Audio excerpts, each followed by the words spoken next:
আসসালামু আলাইকুম। মালয়েশিয়ার সাবেক প্রধানমন্ত্রী মাহাথির মোহাম্মদ সম্পর্কে নিশ্চয়ই নতুন করে কিছু বলার নেই। শুধু বাংলাদেশ নয়, সারা বিশ্বের মানুষই মোটামুটি তাকে এক নামেই চেনেন। সেই মাহাথির মোহাম্মদের একটি দীর্ঘ সাক্ষাৎকার নিয়েছে যুক্তরাজ্য ভিত্তিক গণমাধ্যম আইটিভি নিউজ। বিশ্বের বিভিন্ন যে চলমান ইস্যুগুলো, তার মধ্যে বাংলাদেশ প্রসঙ্গটিও বেশ গুরুত্বের সঙ্গে উঠে এসেছে। বাংলাদেশ সম্পর্কে তিনি দীর্ঘক্ষণ কথা বলেছেন নানান প্রশ্নের উত্তরে। বিশেষ করে গত এক বছরে বাংলাদেশে যে রাজনৈতিকভাবে নাটকীয় পরিবর্তন চলছে সে বিষয়ে তিনি কথা বলেছেন। রোহিঙ্গা ইস্যুতে এবং আসিয়ানের সদস্য হওয়ার জন্য বাংলাদেশ যে চেষ্টা করছে সে বিষয়ে তিনি কথা বলেছেন। তবে রাজনৈতিক বিষয়ে কথা বলতে গিয়ে তিনি যে বক্তব্য দিয়েছেন, যে উত্তর দিয়েছেন, তার মধ্যে মোটামুটি দুটি বিষয় গুরুত্বের সঙ্গে আমাদের সামনে উপস্থিত হতে পারে। একটি হচ্ছে আমাদের প্রধান উপদেষ্টা ডক্টর মোহাম্মদ ইউনূস সম্পর্কে তিনি যে মন্তব্য করেছেন, তার মধ্য দিয়ে তার ডক্টর মোহাম্মদ ইউনূসের যোগ্যতা কিংবা সীমাবদ্ধতার বিষয়েও মোটামুটি তার ধারণা স্পষ্ট হতে পারে। আরেকটি হচ্ছে সাবেক প্রধানমন্ত্রী শেখ হাসিনা বা আওয়ামী লীগ সম্পর্কে প্রশ্ন করার ক্ষেত্রে তিনি বেশ দার্শনিক স্টাইলে উত্তর দিয়েছেন। কেন সরাসরি মন্তব্য করলেন না, সেই বিষয়ে আমরা নিজেদের মধ্যে উত্তর পেতে পারি যদি তার বক্তব্যটি হুবহু তার আপনাদের সামনে উপস্থাপন করা যায়। ডক্টর মোহাম্মদ ইউনূস সম্পর্কে মন্তব্য করতে গিয়ে তিনি বলছেন, তিনি নিঃসন্দেহে একজন ভালো মানুষ, বড় মাপের মানুষ। তিনি নোবেল পুরস্কার পাওয়ার যোগ্য, তার কারণ তিনি দীর্ঘদিন দরিদ্র মানুষের জন্য কাজ করেছেন। এটি তার দেখার জায়গা থেকে তিনি বলেছেন। কিন্তু তিনি বলছেন ডক্টর মোহাম্মদ ইউনূস কিন্তু পলিটিশিয়ান নন, এ বিষয়ে তার কোনো চর্চাও নেই। এবং এই কথা বলার পরপরই তিনি বলছেন বাংলাদেশ এই মুহূর্তে ক্রান্তিকাল অতিক্রম করছে। মালয়েশিয়া বসে একজন সাবেক প্রধানমন্ত্রী, একজন বর্ষিয়ান রাজনীতিবিদ যখন এই মন্তব্য করেন, তখন এদের সম্পর্কে তার জানাশোনা বা খোঁজখবর রাখার বিষয়টি নিয়ে আর কোনো প্রশ্ন থাকতে পারে না। তিনি উদ্বেগ প্রকাশ করেছেন বাংলাদেশের চলমান পরিস্থিতি নিয়ে এবং তিনি বলছেন হাসিনাকে উৎখাত করার ব্যাপারে জনগণ ঐক্যবদ্ধ ছিল, কিন্তু তারা কী ধরনের সরকার গঠন করতে চলেছে তা নিয়ে তারা ঐক্যবদ্ধ নয়। আমরা সাম্প্রতিক সময়ে যা কিছু নিয়ে আলোচনা করছি তার এই ছোট্ট মন্তব্যের মধ্য দিয়ে একেবারে পরিষ্কার।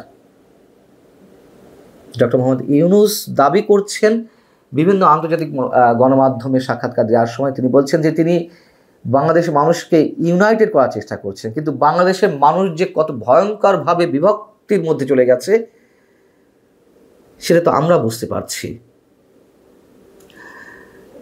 মাহাথির মোহাম্মদ বলছেন প্রত্যেকে চায় তার নিজস্ব ধারণার সমগ্র দেশ গ্রহণ করুক, অর্থাৎ বাংলাদেশের রাজনীতিবিদদের ক্ষেত্রে বা রাজনৈতিক দলের ক্ষেত্রে তিনি মন্তব্য করছেন।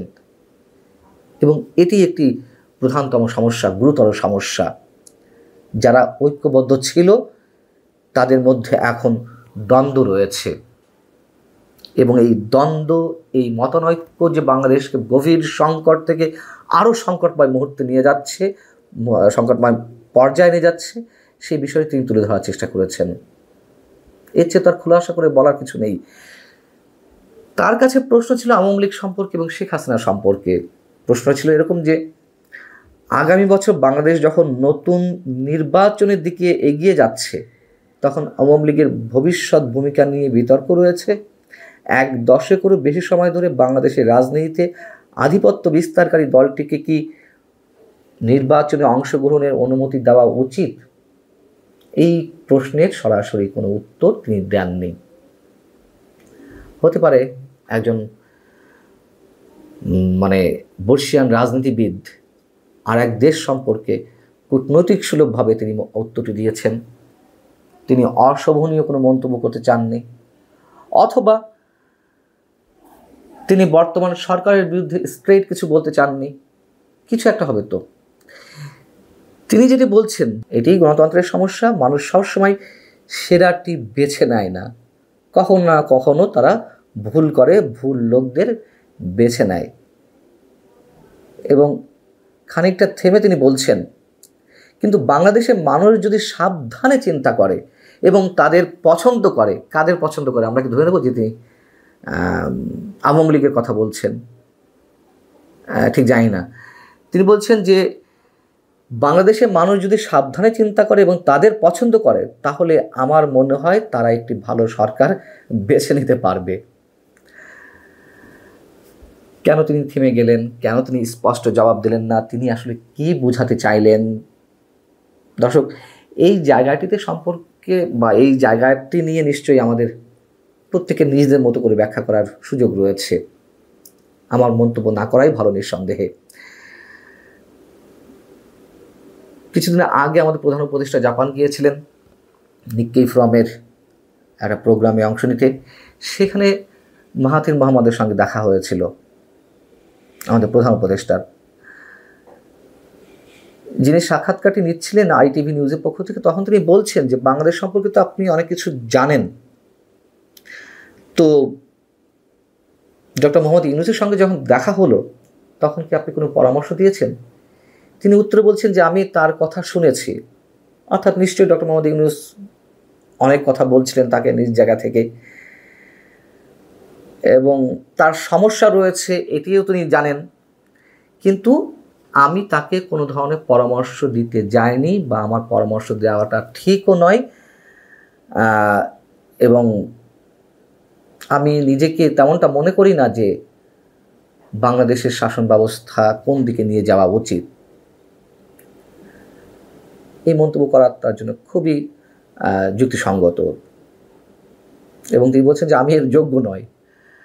একজন উদার মানুষ নিশ্চয়ই এই ধরনের মন্তব্যই করেন।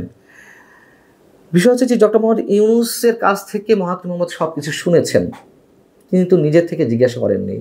তিনি তো বলতেন যে আমি প্রশ্ন করেছিলাম, প্রশ্নের উত্তর তিনি এই বলেছেন, এবং ডক্টর মোহাম্মদ ইউনূস যেখানেই যান সেখানেই তো তিনি নিজের মতো করে বলছেন বাংলাদেশের সমস্যা সম্পর্কে, কীভাবে আন্দোলন গড়ে উঠেছিল শেখ হাসিনার বিরুদ্ধে, কীভাবে তার পতন ঘটেছে, কীভাবে তিনি পালিয়েছেন, কীভাবে এখনকার সময়গুলো চলছে, কীভাবে সংস্কার কার্যক্রম চলছে। এবং গত কয়েকদিন আগে যখন তিনি ব্রিটেনে গেলেন, ইংল্যান্ডে গেলেন, সেখানে তিনি রাজা চার্লসের সঙ্গে দেখা করেছেন। রাজা চার্লসের কাছেও তিনি বাংলাদেশের সংস্কার ইস্যুতে কথা বলেছেন। এটি প্রধান উপদেষ্টা প্রেস উইং থেকে জানানো হয়েছে। আমরা তো এটুকু জানি, ব্রিটেনের রাজা ঐতিহ্যগতভাবে তার যে সম্মান রয়েছে সে দেশে সারা বিশ্বের মানুষ সম্মান করে, কিন্তু অন্য কোনো দেশের রাজনীতি নিয়ে কখনো নাক গলান না, কোনো মন্তব্য করেন না, এবং সেই জায়গা থেকে তার কাছে কোনো রাষ্ট্রের সরকার প্রধান বা রাষ্ট্রপ্রধান গিয়ে নিজ দেশের সমস্যা তুলে ধরাটা কতটা যুক্তিযুক্ত সেই প্রশ্নটি অবশ্যই এর মধ্যে উঠেছে। আমাদের প্রধান উপদেষ্টা বলেছেন ডক্টর মোহাম্মদ ইউনূস নিঃসন্দেহে একজন যোগ্য ব্যক্তি, আমরা মনে করি, এখনও মনে করি তার কাজের ক্ষেত্রে। কিন্তু তিনি সরকার প্রধান হওয়ার পরে যে মন্তব্যগুলো করছেন, বিশেষ করে চ্যাথাম হাউসে, লন্ডনের চ্যাথাম হাউসে দুর্নীতি বিষয়ে প্রশ্ন করতে গিয়ে তিনি বাংলাদেশের সমগ্র মানুষকে, সমগ্র দেশবাসীকে দুর্নীতিগ্রস্ত হিসেবে তুলে ধরলেন। বাংলাদেশের মানুষ টাকা খেয়ে ভোট দেয়, মানে তিনি খুব সরলীকরণ করে ফেললেন সব কিছু। এগুলো বাংলাদেশের ভাবমূর্তিটা কোথায় নিয়ে দাঁড় করায়? ভালো থাকুন সবাই, আল্লাহ হাফেজ।